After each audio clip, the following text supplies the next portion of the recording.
Ular piton sepanjang 4 meter ini dievakuasi pemadam kebakaran di salah satu ruko di Kelurahan Bone-Bone, Kecamatan Murhum, Kota Bau-Bau. Ular tersebut sempat jadi tontonan warga sebelum ditangkap petugas pemadam kebakaran.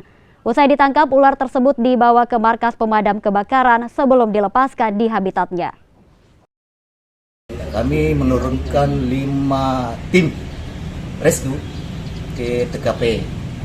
Alat yang kami bawa itu cuma ini alat pistol senjata penjepit ular 2 buah, dan kami membakar untuk persiapan penambang. Warga di sana sudah berkumpul.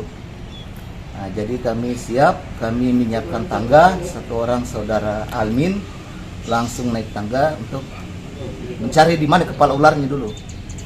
Karena dalam penangkapan ular kan harus kita cari di mana kepalanya untuk siap dijepit. Setelah dijepit,